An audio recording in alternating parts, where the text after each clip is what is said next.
I am trying to make sure that your girl is on here as she's supposed to be, okay? I'm trying to make sure, but y'all, I don't know. Can y'all see me? Oh, there I go. There I go. Oh my gosh. Okay. Let me make sure I'm on low. Okay. All right. I'm here. Y'all, when I tell you that I have been recording for like 40 minutes, but I didn't know if this was live, so I'm gonna have to restart the entire thing, reading from the beginning, which I have no problems with. I don't mind reading to you guys, but this is the book that we are reading today, The Richest Man in Babylon, chapter 3. Y'all, I was not live, and I was reading for like 40 minutes. It was like, oh, learning this live thing, child, is so learning live and everything is so much. But anyways, y'all, hey kings and queens, welcome back to the channel. It's the girl Aneke. How y'all doing or whatever? How y'all doing or whatever? Hey. Hey kings and queens, welcome back to the channel. It's the girl Aneke here on Aneke Budgets, and ciao baby. On here we do cash up and budgeting, paying off our debt and mind our business, and not necessarily in debt for order. But child, if you are interested, go ahead, hit that subscribe button, go ahead, hit that like button, and get into it. Okay, so y'all, in today's video I'm gonna be reading chapter 3. Hey cash rich mama, I am loving it too, girl, but it is calling me out, child. Y'all, I was reading this book for 40 minutes, only realized that I am not live how I'd love for me to be. I was like, come on, girl. So, yeah, this is my second time going live, but child, it be coming for your girl neck. But anyways, so we are reading 7 Remedies for a Lean Purse. Y'all ain't gotta stay here. Y'all ain't gotta listen to me do all the things. Y'all just gotta enjoy the reading, child. Write in the comments your 2 cents, whatever you want to put all up in there so I can hear what you guys are talking about. But baby, I'm finally here. Okay, so all right, let's start the reading, y'all. Okay, so this is a tale of 7 remedies for a lean purse, a tale of Babylon. Okay, the glory of Babylon endures. Down through the ages, its reputation comes to us as the richest of cities, its treasures of fabulous. Its treasures as fabulous, child. Yet it was not always so. The riches of Babylon were the results of the money wisdom of its people. They first had to learn how to become wealthy. About the year 3800 BC, when the good king Sargon I returned to Babylon after defeating his enemies, the Elamites, he was confronted with a serious situation. The royal chancellor explained it to the king thus: after many years of great prosperity brought to our people because your majesty built the irrigation canals, the mighty temples to the gods, right? Yep. Now that these works are completed, the people seem unable to support themselves, child. That's like whenever like jobs are done, that's the industry. You know those industry where whenever people like, it's seasonal jobs. That's what it is. Seasonal jobs. Ooh. I don't know how y'all do it because I couldn't do it. I need consistent income. But for everybody who's a seasonal job worker or those workers that, you know, whenever they do a project and they work, y'all be the real MVPs for budgeting because I couldn't do it. You say you used to read the children's book version to your children when they were young. Okay, you better talk about it, cash rich mama. She said, listen, I've been out here teaching my kids how to money manage since they were babies. You know, shout out to you. You better do you, boo-boo. Shout out to you. So, okay, so here we go. Okay, so the laborers are without employment, the merchants have few customers, the farmers are unable to sell their produce, the people have not enough gold to buy food. But where has all the gold gone that we spent for these great improvements? Demanded the king. It has found its way affair, responded the chancellor, into the possession of a few very rich men of our cities. It filtered through the fingers of most of our people as quickly as the goat's milk through the strainer. Now that the stream of gold has ceased to flow, most of our people have nothing to show for their earnings. The king was thoughtful for some time. Then he asked, "Why should so few men be able to acquire all the gold?" "Because they know how," replied the chancellor. "One may not condemn a man for succeeding because he knows how. Neither may one with justice take away from a man what he has fairly earned to give to men of less ability." So I was talking about that, child, before I knew how to work live. I was talking about that, like, we can't be mad at rich people for being rich, child. Yes, some of them got their wealth through their family. Yes, some of them got their wealth not by so good ways, but at the same time, we all have the availability of things like this, the Richest Man in Babylon book, to learn the knowledge of wealth. And so if we learn the knowledge of wealth, then we can be one of them rich men too. And guess what? Those people who do not have the riches that you have, when you have it, gonna say, "Oh, you got your money from some family member too." No. You know what we're trying to do now? We're trying to work hard. We're trying to pay off our debt. We're trying to mind our business, child, and live a good life. That's what we're trying to do. And so, yeah, some people's version of wealthy people is that they, didn't work hard for their stuff. And I will tell you now, some rich people work really hard for their money. You can't just always judge a book by its cover. But this one is real good. So, ooh, that was corny, but I love it.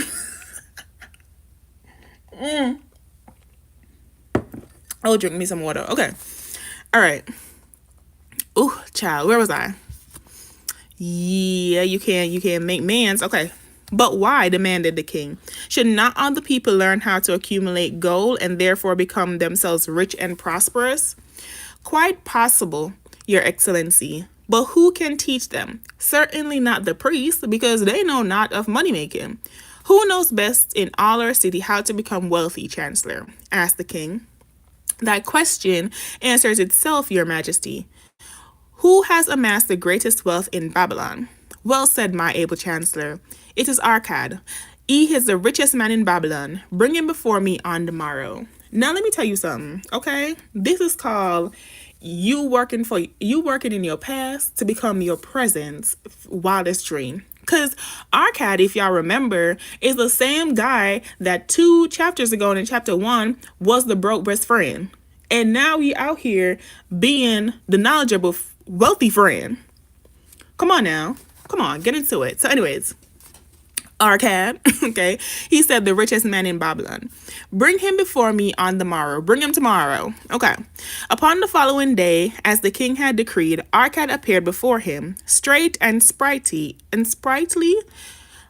despite his 70 years. Child, I look up what score meant. Score is 20 years.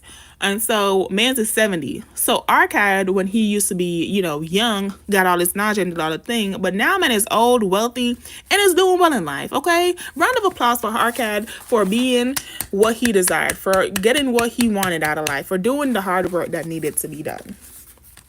So anyways, Arcad spoke the king. "Is it true thou art the richest man in Babylon?" "So it is reported, Your Majesty, and no man disputes it." "How became thou so wealthy?" "By taking advantage of opportunities available to all citizens of our good city." "Thou hast nothing to start with." "Only a great desire for wealth. Besides this, nothing." "Arcad," continued the king, "our city is in a very unhappy state because a few men know how to acquire wealth and therefore monopolize it, while the mass of our citizens lack the knowledge of how to keep any part of the gold they receive. It is my desire that Babylon be the wealthiest city in the world.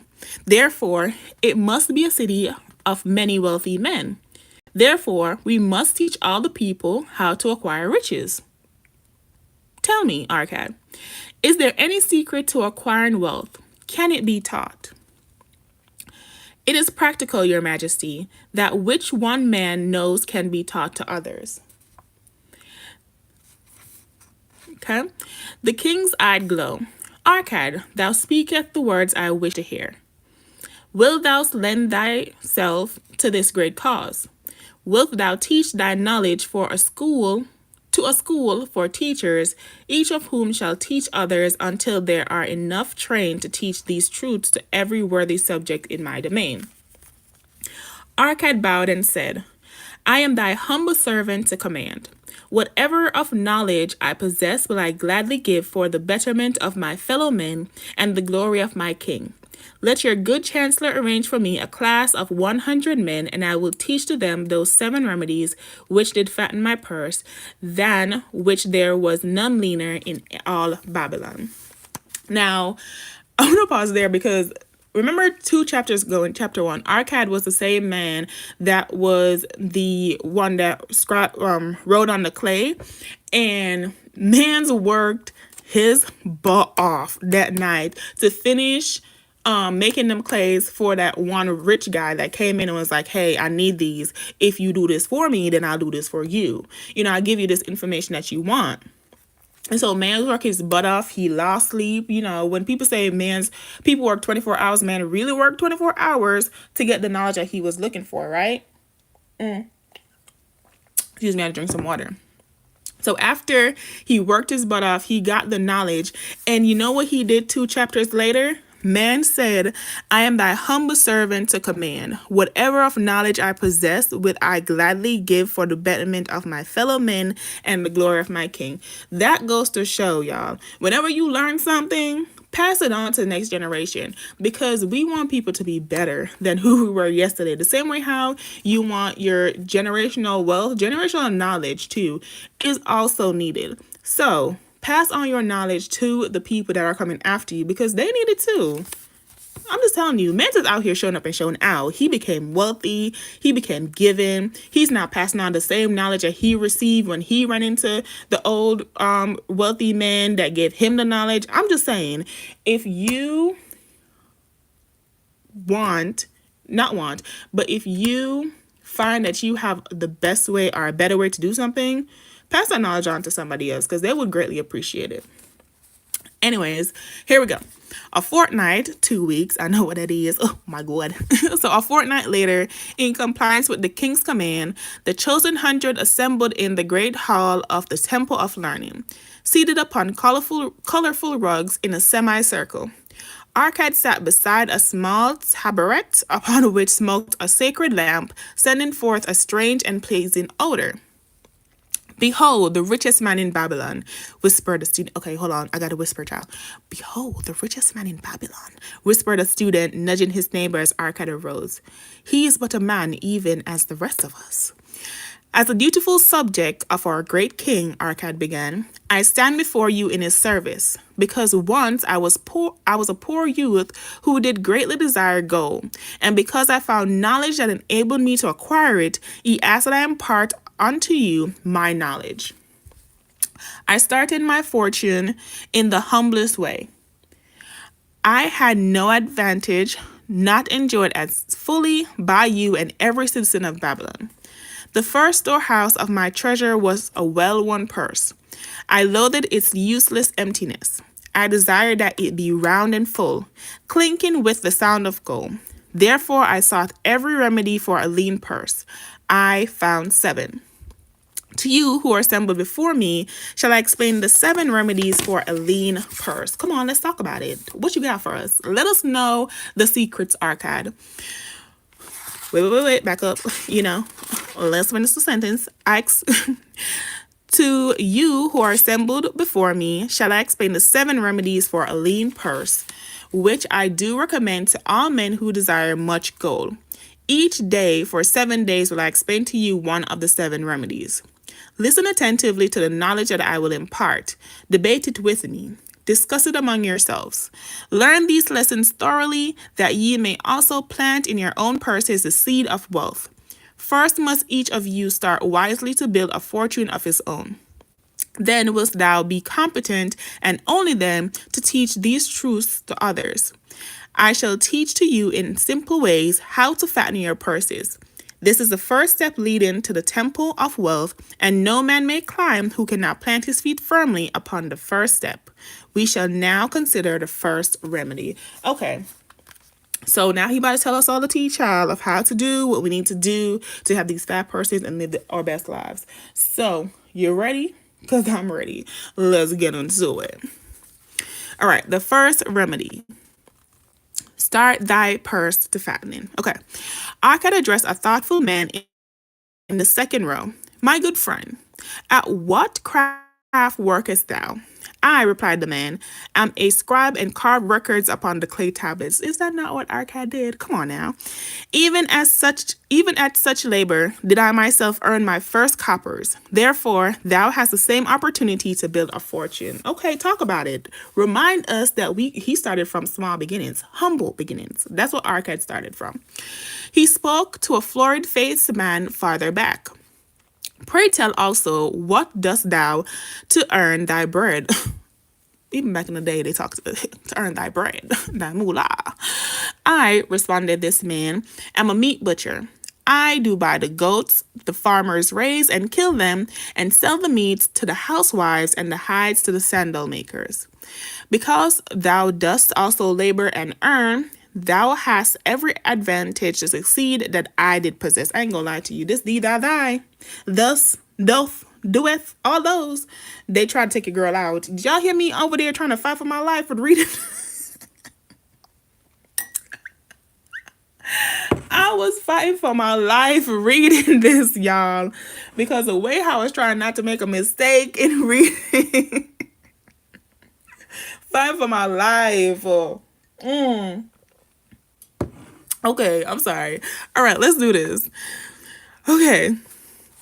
Because thou dost also labor and earn, thou hast every advantage to succeed that I did possess. In this way did Arcad proceed to find out how each man labored to earn his living. When he had done questioning them, he said, now, my students, ye can see that there are many trades and labors at which men may earn coins. Each of the ways of earning is a stream of gold from which the worker doth divert by his labors a portion to his own purse. Therefore, into the purse of each of you flows a stream of coins, large or small, according to his ability. Is it not so? Yes, it is. You see this check that comes in every 1st and 15th, and then this other check that's called rental income. Get into it, okay? That is what that meant mean. Thereupon they agreed that it was so. Then continued Arcad, if each of you desire to build for himself a fortune, is it not wise to start by utilizing that source of wealth which he already has established, aka the money you already getting, child? The money you already getting. Is it not reasonable that if you're going to start being wealthy, then you start being wealthy with your own money that you already got, and then you can create a second stream of income, a third stream of income, a fourth stream of income? Hello, somebody, get into it. That's all I'm saying. Get into it. I'm drinking water like this is the quench for me, Lord. But it's doing what it needed to do, okay? It did what needed to be done. All right. Then, continued Arcad, if each of you desireth to build for himself a fortune, is it not wise to start by utilizing the source of wealth which he already has established? To this they agreed. Then Arcad turned to a humble man who had declared himself an egg merchant. If thou select one of thy baskets and put into it each morning 10 eggs and take out one from it each evening, 9 eggs, what will eventually happen? It will become in time overflowing. Why? Because each day I put in one more egg than I take out. Arcad turned to his class with a smile. Does any man here have a lean purse? First they all looked amused, then they laughed. Lastly, they waved their purses in jest. All right, he continued. Now I shall tell thee the first remedy I learned to cure a lean purse. Do exactly as I have suggested to the egg merchant. For every 10 coins thou placest within thy purse, take out for use but 9. Thy purse will start to fatten at once, and its increasing weight will feel good in thy hand and bring satisfaction to thy soul. Now, I stopped here, child, when I was doing my first one, I realized I was live. I stopped here because this, after I read it hit your girl with the realest of real. And let me tell you why. Okay, so I recently did a cash stuffing video, and in that cash stuffing video I accomplished this goal, right? This is my emergency fund, and if you're a budget cash stuffer, then you know that having an emergency fund is like a bread and butter to cash stuffing. And it took me all of 6 months, y'all. I started cash stuffing in July 15 of last year, and it took me an entire year to get to where to get to my goal right now, which is $1,000 in my emergency fund, in my baby emergency fund. And you know, when I hit that $1,000 and I exchange my prop money for this when I traded my real money for this prop money and put this $1,000 in here, I felt so happy that I was able to do that, because even though it took me 7 months to do, you know, I accomplished this goal, and I feel a little bit at ease because now, in case of a mini emergency, I'm able to do that, right? And so that's when he said to take out but 9 to use. That's what man's meant. Every little bit that I put in here, every single time I got paid, helped me to reach the goal of $1,000 in my baby emergency fund. And I know, y'all, the shit is hard sometimes. I'm sorry for cussing on the Lord's Day. It's hard sometimes, but once you keep doing it and stay consistent, then you reach your goals. And I was so grateful to be able to reach my goal, y'all, because, child, it was a long time coming, but it came. That's what matters. And so that's what I want to tell you guys right now. This first line alone, or this section right here, is to inspire y'all, because yes, as man said, after a while it's going to be overflow, right? And after a while, it's gonna you're gonna reach your goal, and you're gonna feel accomplished, and you won't feel as stressed out about money, because now you have something that can back you up in case of emergencies. I'm just telling y'all the tea. I'm just telling y'all the truth. I'm just trying to let y'all know that, listen, joy comes in the morning. Okay, so let's continue. All right. Deride not what I say because of its simplicity, okay? Truth is always simple, and that's facts. I told thee I would tell how I built my fortune. This was my beginning. I too carried a lean purse and cursed it because there was not within back it up. I too carried a lean purse and cursed it because there was not within to satisfy my desires. AKA, man didn't have enough money to for all the things that he wanted to do. But when I began to take out from my purse but 9 parts of 10 I put in, it began to fatten. So will thine, so will yours. Now I tell a strange truth, the reason for which I know not. When I ceased to pay out more than 9/10 of my earning, I managed to get along just well. I was not shorter than before. Also, ere long, did coins come to me more easily than before. Surely it is a law of the gods that unto him who keepeth and spendeth not a certain part of all his earnings shall gold come more easily. Likewise, him whose purse is empty does gold avoid. AKA, money talks to money, and money calls money. So, AKA, keep money in your wallet, because hello, that's how you gonna get more money. Thank you, Cash Rich Mama. Yes, girl. It was child. It was an accomplishment, and I feel really grateful for it. And thank you guys so much for all the support to help me get there, because it definitely helped. Y'all definitely held me accountable, child. Every time I didn't want to make a YouTube video, y'all was like, hello, somebody, accountability, come through. And I was like, oh, yes, sir, yes, ma'am. All of y'all who subscribe and watch me and support me, thank you. Okay, let's continue. Where were we? Yes. Likewise, him whose purse is empty does gold avoid. Which desires thou the most?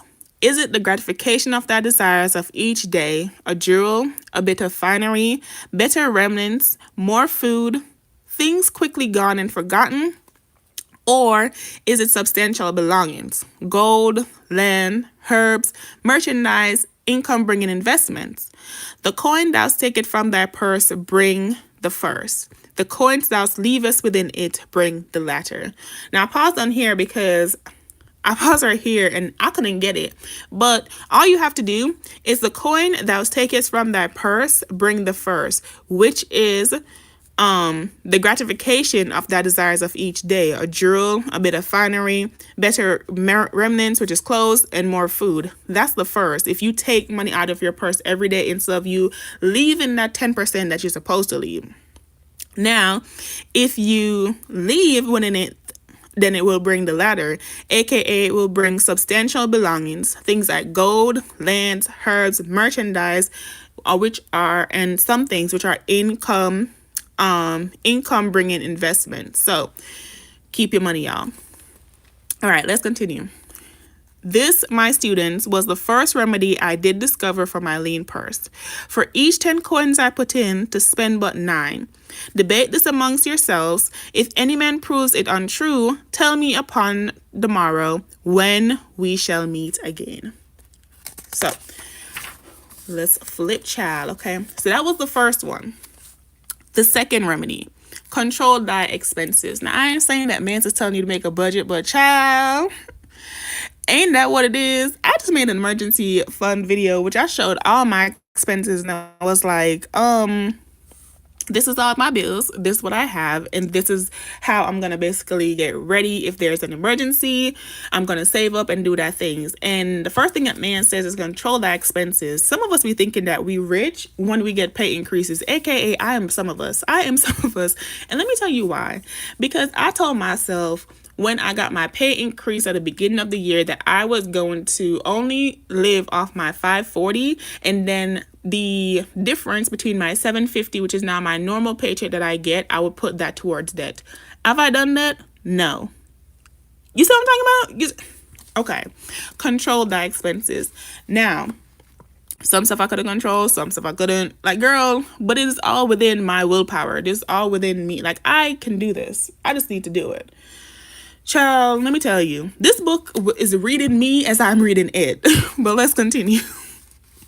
Some of your members, my students, have asked me this. How can a man keep 1/10 of all he earns in his purse when all the coins he earns are not enough for his necessary expenses? So did Arcad address his students upon the second day. Yesterday, how many of you carried lean purses? All of us, the class answered the class. Yet thou do not all earn the same. Some earn much more than others. Some have much larger families to support, yet all purses were equally lean. Now, I will tell thee an unusual truth about men and sons of men. It is this: that which each of us calls our necessary expenses will always grow to equal our income unless we protest to the contrary. What? Let me read it again for the people in the back in case you couldn't understand, child. That which each of us calls our necessary expenses will always grow to equal our incomes unless we protest the contrary. AKA, whenever you get a pay raise, child, you are going to adjust your budget to include your groceries gonna go up because you need to eat better, child, because you got a pay increase. Your eating out budget gonna go up because you need to eat better because you got a pay increase. Your miscellaneous gonna go up because you need to buy little things now that you couldn't afford because you got a pay increase. You see how a man's is reading me and reading you, child, as we reading the book. Let's continue. Okay. Confuse not thy necessary expenses with thy desires. Each of you together with your good families have more desires than your earnings can gratify. Talk about it. Therefore, are thy earnings spent to gratify these desires in so far as they will go? Hold on, back up. I think I read that too fast because your girl is not picking up the 2 cents that they was putting down. Therefore, are thy earnings spent to gratify these desires in so far as they will go? Still, thou retainest many ungratified desires. So basically, you make enough money to spend all the things that you want to do, and you still have other things that you want to do, but you still can't have them. Picking up what y'all putting down. Okay. All men are burdened with more desires than they can gratify. Because of my wealth, thinkest thou I may gratify every desire. This 'tis a false idea. There are limits to my time. There are limits to my strength. There are limits to the distance I may travel. There are limits to what I may eat. There are limits to the zest with which I may enjoy. I say to you that just as weeds grow in a field, wherever the farmer leaves space for their roots, even so freely do desires grow in men wherever there's a possibility of their being gratified. Thy desires are a multitude, and those that thou mayest gratify are few. I ain't gonna lie to y'all. I just remembered how this is. I'm telling you, I'm reading this book, and this book is reading me. On March 2nd, there's a comedy show that's coming to my city, and I really wanted to go. I almost pressed the button to buy the ticket. The ticket was like $130, $150, and I almost pressed the button to buy that ticket. It was not in my budget. I did not plan for it. I just wanted to go because I wanted to have a good time. And I literally had to talk myself down, y'all. I had to talk myself down from going because going, aka buying the ticket, because it was not in my budget. I didn't plan for it. And I started planning to use my money that I had not even received in my bank account yet to pay for this ticket. We all have desires, y'all. I know, you know, we all have desires. And so that is what I'm telling you. Like, your money is there to gratify, to what he said, thy desires are a multitude, and those that thou mayest gratify are but few. I really want to pay off my car this year. I really want to become credit card debt free this year. I really do. And so even though I knew I couldn't have fun, or I couldn't go to this comedy show, I made a conscious decision that, hey, I'm not going to go. I'm going to pay off this credit card. This is what I want to do this year. This is my desire for this year, and that is the desire that I'm going to fill. And so when man said there's a multitude of desires, yes, you have a multitude of things that you want to do. I have a multitude of things that I want to do. But you got to pick which one you want to fulfill, and that's where you got to pick the few versus the many. I just drink some water. Okay. So let's continue. Study thoughtfully thy accustomed habits of living. Herein may be most often found certain accepted expenses that may wisely be reduced or eliminated. Let thy motto be 100% of appreciated value demanded for each coin spent. AKA, don't just be willing to spend your money. And I would know because my grocery budget be fluctuating, child. I have $150, but I would fluctuate that mug every chance I get. Every chance I get, I will fluctuate it. So, oh my God. Hey, bestie. Oh my God, my bestie's in the chat. Hey, Erica. So, but yeah. So, where was I? Yeah. Therefore, engrave upon the clay each thing for which thou desires to spend. Select those that are necessary and others that are possible through the expenditure of 9/10 of thy income. Cross out the rest and consider them but what? But a part of that great multitude of desires that must go unsatisfied, and regret them not. You see how I was talking to y'all about me going to this comedy show? Yeah, I really want to go. I really want to go. I'm not gonna lie to you. D. Ray Davis gonna be there. Okay, what's his name? Bring that buddy here, boy. Gonna be there. Oh my God. I just know T.I. gonna be there. It was gonna be a great event. I just knew it was, and I was gonna laugh and enjoy myself. But I have a goal, and so that's what I'm working on. I have other desires too that does not require financial spending, and so I'm working on those desires too. So yeah, some goals are just gonna have to not be fulfilled now and be fulfilled later, because I'm still gonna laugh. I'm still gonna enjoy life. I'm still gonna, be happy with the decisions that I make. And yeah, that's literally what I'm doing. So let's continue. And I'm not gonna regret them. That's the part. Sometimes when we make decisions to not do things, then we regret them later. The book literally says, do not regret them. Regret them not. That's what it says. But do not regret them. Okay. Ooh, it's the B word, y'all. It's the B word. Y'all see the B word? It's the B word. Budget then thy necessary expenses. Touch not the 1/10 that is fattening thy purse. Let this be thy great desire that is being fulfilled. Keep working with thy budget. Keep adjusting it to help thee. Make it thy first assistance in defending thy fattening purse. Hereupon one of the students, wearing a robe of red and gold, arose and said, I am a free man. I believe that it is my right to enjoy the good things of life. Talk about it, sir. I know. See, the same sentiments of my heart. Therefore, do I rebel against the slavery of a budget which determines just how much I may spend and for what? Wait, what? Isn't this the mindset that everyone has? That because you have a budget that you can't enjoy life, you can't do thing? Like, isn't that isn't that's literally what everyone thinks. Because you have a budget, you can't do like thing. You can't enjoy life. And I literally don't think that's what a budget is saying. That's literally not what a budget is saying, child. But you know what it is? The tea. Okay, get into it. Because yes, Erica, I'm drinking out your cup too. Because why does everyone think that a budget is a restriction? If anything, a budget is a guide. It's all right now. Come on. Let's continue. Man said, I don't want to be burdened by a budget. Come on. I don't want to be a slave to the budget, but you're going to be a slave to a credit card? Ooh. You're going to be a slave to a car loan? Ooh. Ooh. Okay. Talk about it. All right. So I feel it would take much pleasure from my life and make me little more than a pack ass to carry a burden.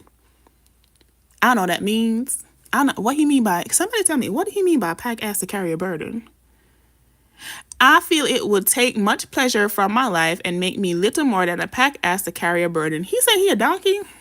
That he gonna be out here just carrying the load of a budget and the weight? I think that's what he's saying. Somebody help me out.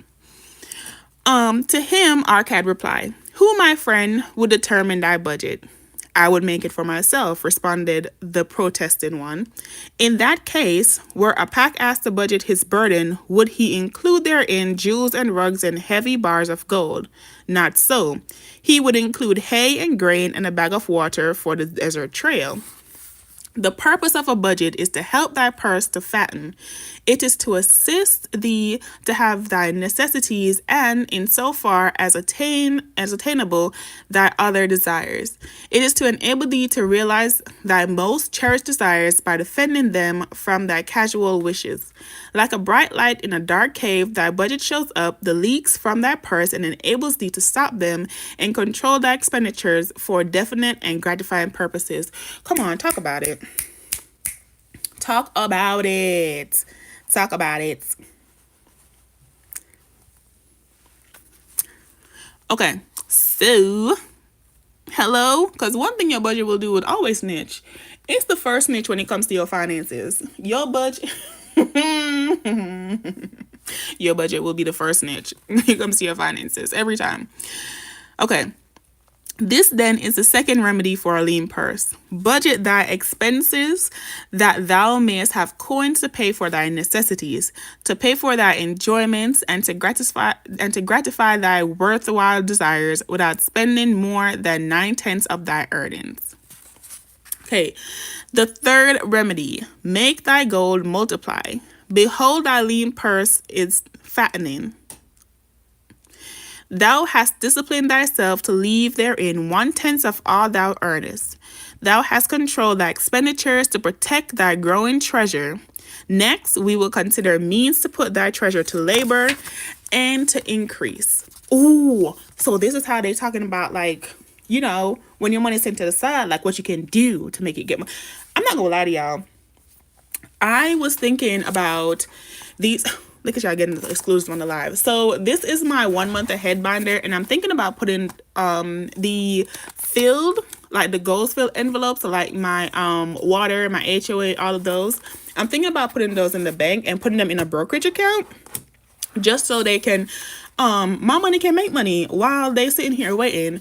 And I'm thinking about doing the same thing too with all my other ones. So even in here with my 10 of a kind saving challenge, once all the 50s are done, I'm thinking about putting all of that money into the bank, and I'll still take out the hundreds to, you know, make that goal, because that is something that that is a desire that I have, you know, to have all of that money saved in here and to show you guys a progression of that. But I'm thinking all the other ones that have been completed, so the ones, the 5, the 10s, the 20s, and at that time the 50s, yeah, I'm thinking about putting them in the bank so that my money can make money, so that we can make money faster and we can get out of debt faster, you know? So I'm thinking about that, y'all. Just FYI. Okay, so gold in a purse is gratifying to own and satisfieth a miserly soul, but earns nothing. All right, whoa. Back it up. Gold in a purse is gratifying to own and satisfieth a miserly soul, but earns nothing. It feels good, but it ain't doing nothing. That's literally all that's it. The gold we may retain from our earnings is but the start. The earnings it will make shall build our fortunes. So spoke Arcad upon the third day to his class. Okay, see what I'm talking about? See what I'm talking about? I'm telling you. All right. How therefore may we put our gold to work? My first investment was unfortunate, for I lost all. Its tale I will relate later. My first profitable investment was a loan to a man named Agar, a shield maker. Once each year did he buy large shipments of bronze brought from across the sea to use in his trade. Lacking sufficient capital to pay the merchants, he would borrow from those who had extra coins. He was an honorable man. His borrowing he would repay, together with a liberal rental as he sold his shields. Each time I loaned to him, I loaned back also the rental he had paid me. Therefore, not only did my capital increase, but his earning likewise increased. Most gratifying was to have these sums returned to my purse. I tell you, my students, a man's wealth is not in the coin he carry in his purse, it is the income he buildeth, the golden stream that continually floweth into his purse, and keepeth it always bulging. That is what every man desireth. That is what thou, each one of thee, desireth, an income that continueth to come, whether thou work or travel. Man said passive income. Man said passive income. Thank you. Man said passive income. Because what? That's all I read. All this that I read through here, passive income. Or let your money work for you while you sleep, travel, eat, breathe. That's what I heard. Okay. Great income I've acquired. So great that I am called a very rich man. My loans to Agar were my first training in profitable investment.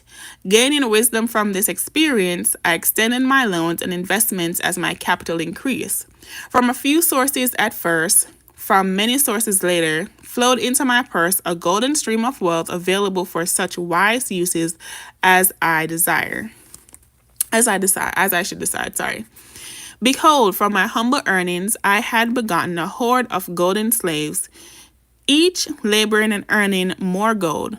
As they labored for me, so their children also labored, and their children labored until great was the income from their combined efforts. AKA, money talks to money, and money bring money around. That's what that said. Gold increaseth rapidly when making reasonable earnings, as thou wilt see from the following. A farmer, when his first son was born, took 10 pieces of silver to a moneylender and asked him to keep it on rental for his son until he became 20 years of age. This moneylender did, and agreed the rental should be 1/4 of its value each 4 years. The farmer asked, because this sum he had set aside as belonging to his son, that the rental be added to the principal. When the boy had reached the age of 20 years, the farmer again went to the moneylender to inquire about the silver. The moneylender explained that because the sum had increased by compound interest, the original 10 pieces of silver had now grown to 31 pieces. Come on now, increase? Thanks, Cash Rich Mama. Yeah, I'm thinking about putting this money in the bank because while I love having my cash envelope here and all that good jazz, child, we're building wealth. And so, yes, we're paying off debt. But we also need to build wealth. So, But yeah, 31 and a half pieces from 10 pieces, aka man's money was making money and he earned 21 pieces extra. Hello, somebody, come on. The farmer was well pleased, and because the son did not need the coins, he left them with the moneylender. When the son became 50 years of age, the farmer, meantime, having passed to the other world, the moneylender paid the son in settlement 167 pieces of silver. Oh my God. Thus, in 50 years, had the investment multiplied itself at rental almost 17 times. This then is a third remedy for a lean purse: to put each coin to labor that it may reproduce its kind, even as the flocks of the field, and help bring to thee income, a stream of wealth that should flow constantly into thy purse. Okay, let me write it down because y'all think I'm just reading. I'm writing too. I'm making notes too. So that was 1, this was 2, and this was 3. Okay, put your money to work. Put your money to work. So, yeah. I'm writing that down. Okay, cool. All right, so that is the third one. The fourth remedy: guard thy treasures from loss. Ooh, okay. Misfortune loves a shining mark. Gold in a man's purse must be guarded with firmness, else it be lost. Thus, it is wise that we must first secure small amounts and learn to protect them before the gods entrust us with larger. That's true. You don't give people just a lot of money and then, no, you gotta be able to manage like your $10. Child, that's what I'm learning to do. Manage my little $10 before I get 100. So when I get 100, I can manage it like my 10 and I'm out here big balling, shot calling, but in the right way. You feel me? So, okay. So, gold in a man's purse must be guarded with firmness, else it be lost. Thus, it is wise that we must first secure small amounts and learn to protect them before the gods entrust us with larger. So spoke Arcad upon the fourth day to his class. Every owner of gold is tempted by opportunities whereby it would seem that he could make larger sums by his investment in most plausible projects. Often friends and relatives are eagerly entering such investments and urge him to follow. Hello? Not a friend telling a friend and now we all in trouble. Now we all losing money because we just was still afraid that didn't know about the investments, but we was like, no, we trust a friend, but the friend didn't know what the investment was, and now both of our money just gone. Okay, book, talk about it. Okay, the first sound principle of investment is security for that principle. Yeah, you don't lose the base money. That's what man said. The initial investment, never lose that. That's the principle.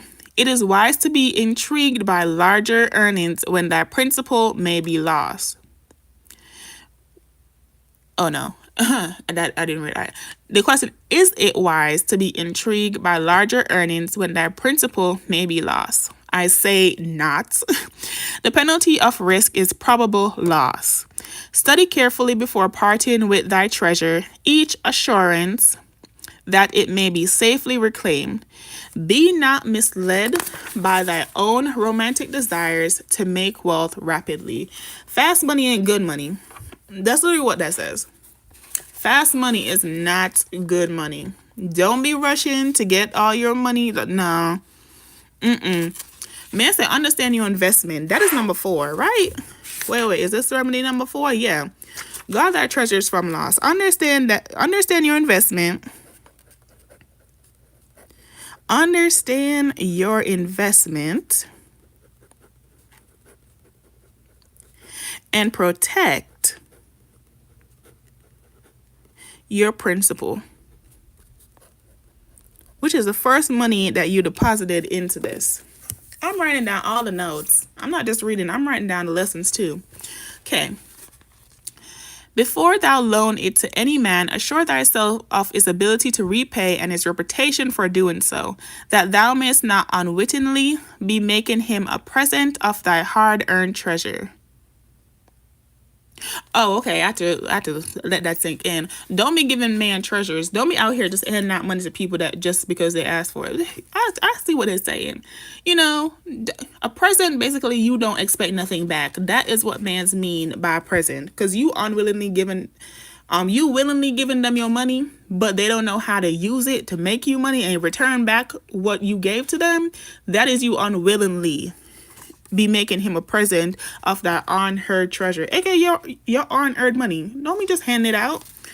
Okay, so come on. Before thou entrust it as an investment in any field, acquaint thyself with the dangers which may beset thee. Okay. My own first investment was a tragedy to me at that time. The guarded savings of a year I did entrust to a brickmaker named Asmer, who was traveling over the far seas and in attire agreed to buy for me the rare jewels of the Phoeni- excuse me, Phoenicians? Phoenicians? All right, we're going to go with Phoenicians.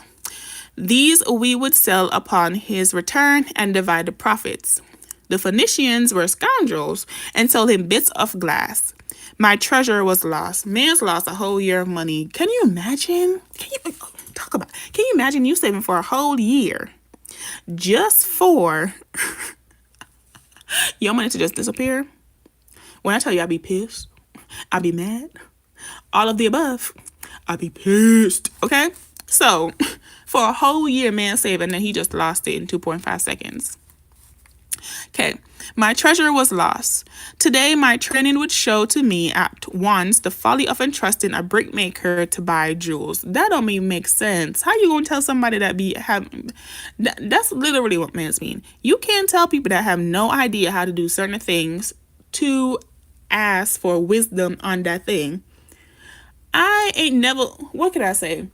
I've never worked in, I don't know, the fast food industry. How can you ask me about food stuff when I don't know nothing about food? Now, if you ask me about military stuff, I can answer that. I can give you perspective. I can give you, because I'm in the military. But you can't ask me about you can't ask me about restaurant stuff. I've never worked in a restaurant. So go to the people that have the answers that you're looking for. Wisdom, man, wisdom. Okay. Therefore, okay, do I advise thee from the wisdom of my experiences? Therefore, do I advise thee from the wisdom of my experiences. Be not too confident of thy own wisdom in entrusting thy treasures to the possible pitfalls of investments. Better far to consult the wisdom of those experienced in handling money for profit. Such advice is freely given for the asking, and may readily possess a value equal in gold to the sum thou consider investing. In truth, such is its actual value, if it save thee from loss. This, then, is a fourth remedy for a lean purse, and of great importance if it prevents thy purse from being emptied once it has become well filled. Guard thy treasure from loss by investing only where thy principal is safe, where it may be reclaimed if desired, and where thou wilt not fail to collect a fair rental. Consult with wise men. Secure the advice of men experienced in the profitability handling of gold. Let their wisdom protect thy treasure from an unsafe investment. That is who I go to. The person that I listen to is someone who is a millionaire, someone who I trusted advice, someone who shows me receipts, child, because, seeing is believing, and I see it all the time. So, that is who I go to for my advice. He is called Anton Daniels, and he does the Millionaire Morning Show here on YouTube. It's for free. He has a Patreon too with all great advice and investments. Go ahead and check man's out. I'm just saying, if, like the book says, you want advice and wisdom from someone, no, if you want advice and you're trying to get to somewhere, get it from someone who's actually done it. Don't just be out here asking whoever or whatever, and then make sure that person actually is showing you the truth. And so, yeah. So that is the fourth remedy. Oop.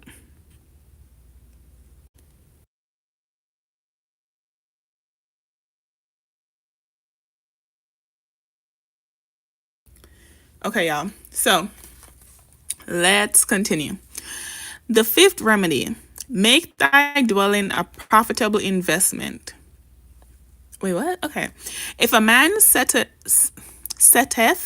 aside 9 parts of his earnings upon which to live and enjoy, and if any part of this 9 parts can he turn into a profitable investment without detriment to his well being, then so much faster will his treasures grow. Okay. So spake Arcad to his class at their 5th lesson. I hope this ain't 10 of them. Oh, okay. Child, I was like, listen, we got time to read, but I don't know if we have all the pages now. We don't want to be here all night. We want to get information too. Okay. All too many of our men of Babylon do raise their families in unseemly quarters. They do pay to exacting landlords liberal rentals for rooms where their wives have not a spot to raise the blooms that gladden a woman's heart, and their children have no place to play their games except in the unclean alleys. Child. No man's family can fully enjoy life unless they do have a plot of ground wherein children can play in the clean earth, and where the wife may raise not only blossoms but good rich herbs to feed her family. Is this man talking about gardening? Is he saying, wait a minute, he's saying get you your land, make sure your family got somewhere to sleep, and then after you do all that, your wife, aka, if you're married and all that good jazz, or if you're in a relationship, but your significant other should also use it for profitability. So if you start gardening, then she can start selling food, then there's another stream of income. Talk about it, book. Let's continue. All right. To a man's heart, it brings gladness to eat the figs from his own trees and the grapes of his own vines. To own his own domicile and to have it a place he is proud to care for putteth confidence in his heart and greater efforts behind all his endeavors. Therefore do I recommend that every man own the roof that sheltereth him and his. He said ownership. Nor is it beyond the ability of any well-intended man to own his home. Hath not our great king so widely extended the walls of Babylon that within them much land is now unused and may be purchased at sums most reasonable? Also, I say to you, my students, that the moneylenders gladly consider the desire of men who seek homes and lands for their families. Readily may thou borrow to pay the brickmaker and the builder for such commendable purposes, if thou can show a reasonable portion of the necessary sum which thou thyself hast provided for the purpose. I don't know what I just read. I ain't gonna lie to y'all. I don't know what I just read. Let me read it back. Readily may thou borrow to pay the brickmaker and the builder for such commendable purposes, if thou can show a reasonable portion of the necessary sums which thou thyself hast provided for the purpose. Then, when the house be built, thou canst pay the money lender with the same regularity as thou didst pay the landlord. Okay, I kind of get it. I'm feeling like, somebody clarify if you need to, like somebody clear it up for anybody else, but I'm feeling like men is saying own your home, don't rent, because you can do the same thing. You can be paying a mortgage, which is the same thing as you paying rent, but you are investing in yourself and investing in your home to own your home. Or you own your home and you're paying back on your loan that you used to build your home. I'm just saying, I feel like that's what that's saying. If I'm wrong, somebody please clarify for me. Okay, so then when the house be built, thou canst pay the money lender with the same regularity as thou didst pay the landlord, because each payment will reduce thy indebtedness to the money lender. A few years will satisfy his loan. See, I knew that's what he was talking about. Okay, then will thy heart be glad because thou wilt own in thy own right a valuable property, and thy only cost will be the king's taxes. Also, with thy good wife will more often to the river to wash thy robes, that each time returning she may bring a goatskin of water to pour upon the growing things. Thou's come many blessings to the man who owneth his own house, and greatly will it reduce his cost of living, making available more of his earnings for pleasures and the gratification of his desires. This then is the fifth remedy for a lean purse. Own thy own home. Wow. I ain't gonna lie to you. So I paid $1,320 for my mortgage right now. And if I had own my house, please. If I own my house, like, you know how much or easy this can be? This would be so easy to like live because I wouldn't have to worry about mortgage costs. I would definitely be paying off my car and my credit card, and I would have so much more money to spend for, as I said, my desires. But because I don't own my home, $1,320 of what I make goes towards mortgage. That is crazy. That is crazy. But if I did own my home, like, it would be so much cheaper. That's crazy. Own thy own home. Okay. The sixth remedy. The life of every... Oh, sorry. Let me back up. The sixth remedy. Ensure a future income. The life of every man proceedeth from his childhood to his old age. This is the path of life, and no man may deviate from it unless the gods call him prematurely to the world beyond. Therefore do I say that it behooves a man to make preparation for a suitable income in the days to come, when he is no longer young, and to make preparation for his family, should he be no longer with them to comfort and support them, aka insurance and retirement money. This lesson shall instruct thee in providing a full purse when time has made thee less able to earn. So Arcad addressed his class upon the sixth day. The man who, because of his understanding of the laws of wealth, acquireth a growing surplus, should give thought to those future days. He should plan certain investments or provisions that may endure safely for many years, yet will be available when the time arrives, which he has so wisely anticipated. I don't know if y'all know, but I send money to a retirement account, and it is not money that is a part of my budget. Like, I think I used to put it on here that I put money in my retirement, but now I don't even y'all, I just send money to it. There's this money that goes from my check to my retirement account, and then the rest of it I get, which is what you guys see me budget. But I already do that. I am planning for retirement because I know, child, when these bones start playing the drums and your girl is over it, she wants to be taken care of. She wants to have money that will work for her and make her be able to live a comfortable life. And by then, your girl also wants to pay off her house so she can live comfortably. Look, when I tell you, I get retirees. I get them. I get retirement when your house is paid off, your car is paid off, you have retirement money coming in, and people be looking at retirees that make like $500, $600 a year, and they be like, how y'all live on that? How y'all do? Because they ain't got no bills. They don't owe nobody. They're just out here living their life, regular, because they have money, they have income coming in. They pay for little things like lights and water, and they buy food, of course, but they ain't driving anywhere too much, because they're a little older. They like sitting down on their porch. They like, reading and chilling and stuff. Like, they was outside when they was young. They like being inside now, okay? And so I get it now. Reading this book and understand, like, the realization, I get it. When you old and you make preparation for your life while you was young, and you've done what you need to do while you was young, when you get old and you're living your life, like, you're just content. And if nothing else, I just want to be content. So, yeah, y'all. All right, where was I? This lesson shall instruct thee in providing a full purse when time has made thee less able to earn. So Arcad addressed his class upon the sixth day. The man who, because of his understanding of the laws of wealth, acquireth a growing surplus, shall give thought to those future days.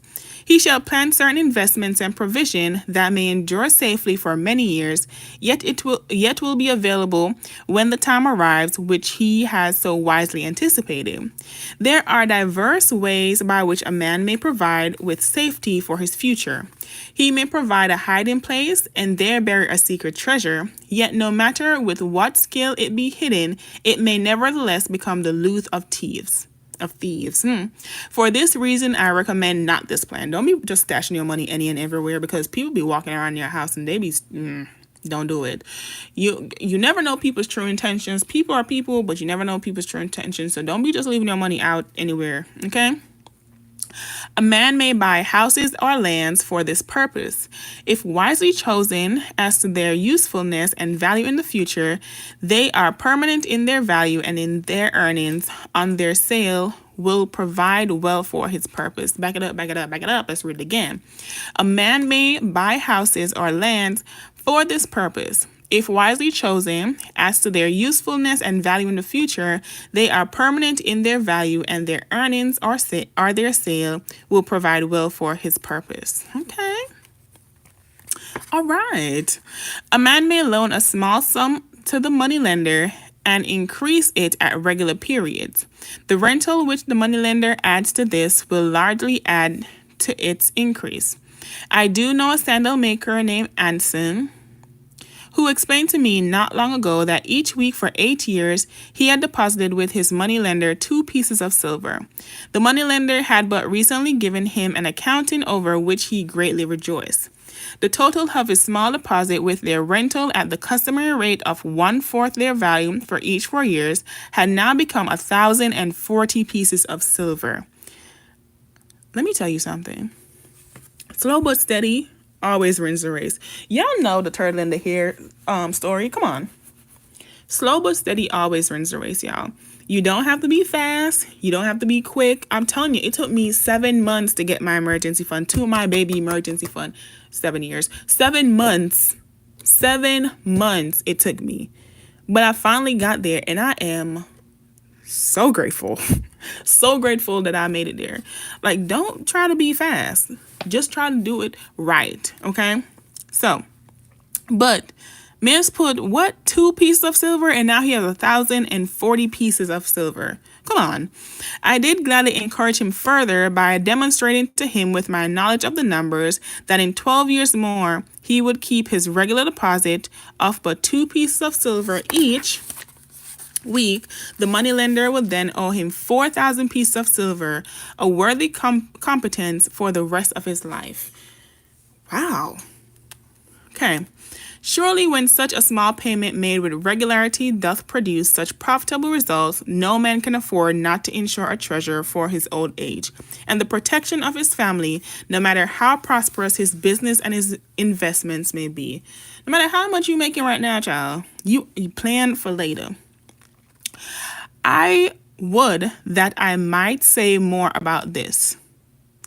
In my mind rests a belief that someday wise thinking men will devise a plan to insure men against death, whereby many men pay in but a trifling sum regularly, the aggregate making a handsome sum for the family of each member who passeth to the beyond. This do I see as something desirable and which I could highly recommend. But today it is not possible because it must reach beyond the life of any man or any partnership to operate. It must be as stable as the king's throne. Someday do I feel that such a plan shall come to pass and be great blessings to many men, because even because even the first small payment will make available a snug fortune for the family of a member who he passed on. I'm not gonna lie to you, it sounds like military retirement. I read all of that, and what it sounds like to me is military retirement. Right now, I'm 10 years in the military, and I have 10 more years. And in those 10 years, once I retire, you can retire from the military after 20 years. After I retire from the military for 20 years, I will get a paycheck for the rest of my life. If I'm married, my spouse gets a check for the rest of their life.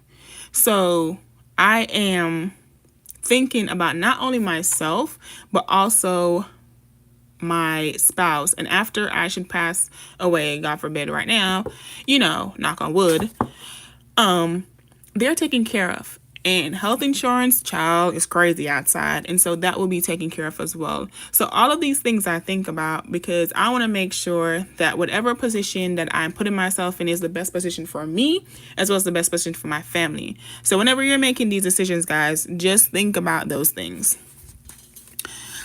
Okay, so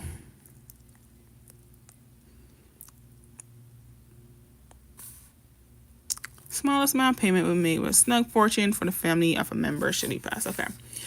But because we live in our own day and not in the days which are to come, we must take advantage of those means and ways of accomplishing our purposes. Therefore, do I recommend to all men that they, by wise and well thought out methods, do provide against a lean purse in their mature years. For a lean purse to a man no longer able to earn, or to a family without its head, is a sore tragedy. So if you can't work and your family out here can't eat, that's crazy. That's crazy. This then is a sixth remedy for a lean purse. Provide in advance for the needs of thy growing age and protection of thy family. Prepare for old age. Prepare for retirement.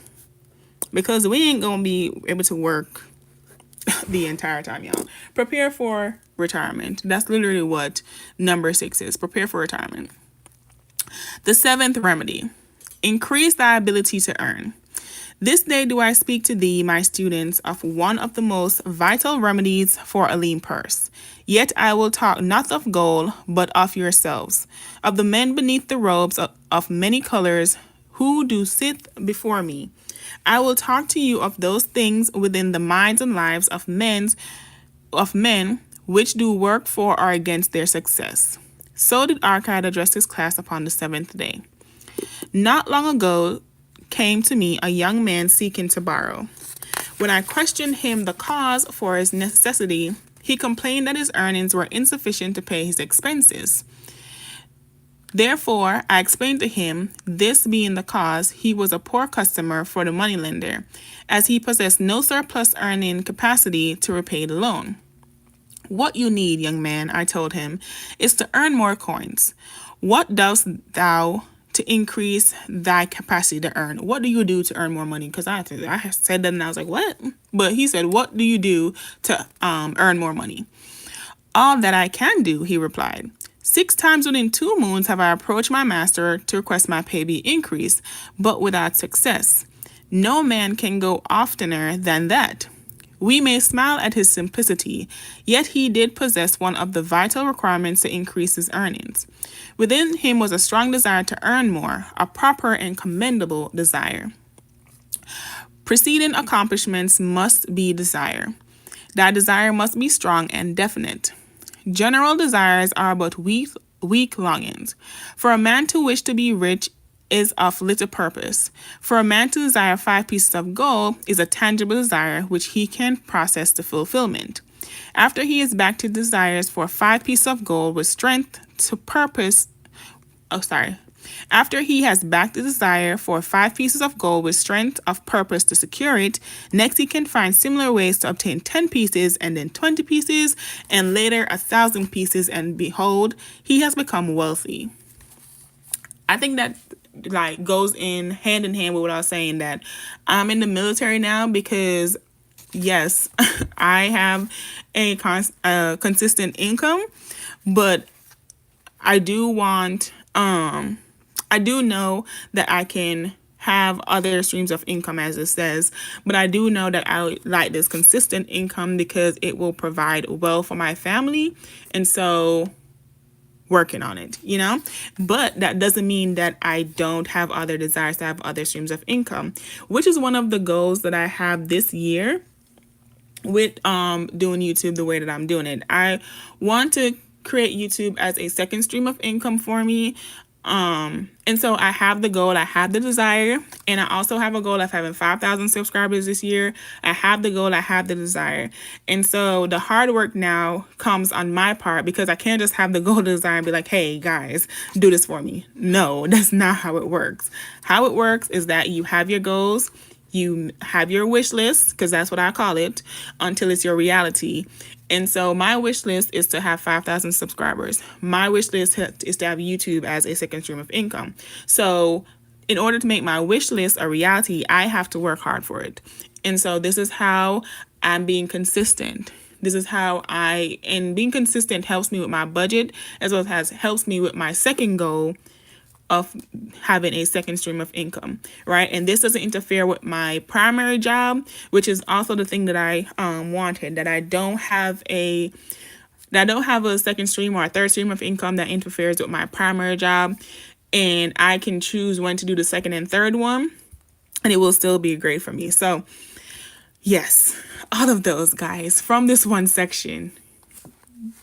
All right, if you have goals, write out those goals and then start working to accomplish those goals, because those goals will help you. And so this is also the second reason why I'm reading this book. One of the reasons why I'm reading this book, actually, is because I read this book. No, this wasn't the one I read. I read Rich Dad Poor Dad, and that helped me start my budgeting journey. But now I've been budgeting for a while. And so in reading The Richest Man in Babylon, I'm also improving my knowledge so that I can become a better manager of my money. I can be helpful to other people. And so reading this also helps you guys who don't like reading like me, but also know that knowledge is within words.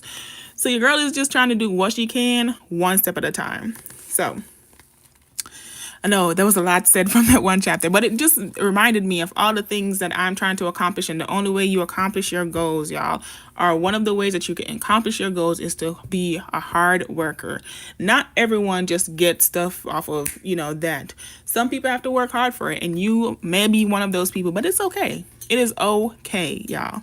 Hard work comes with the desired outcome as long as you put in hard work. And you can be happy with the achievements that you've made after those hard work. So, a lot. No, a lot. All right, so here we go. Behold, okay, wealthy. In learning to secure his one definite small desire, he hath trained himself to secure a larger one. This is the process by which wealth is accumulated, first in small sums, then in larger ones as a man learns and becomes more capable. Desires must be simple and definite. They defeat their own purpose should they be too many, too confusing, or beyond the training to accomplish. So you can't want to be an overnight sensation when you just started doing it and you a beginner stage. Okay. As a man perfecteth himself in his calling, even so doth his ability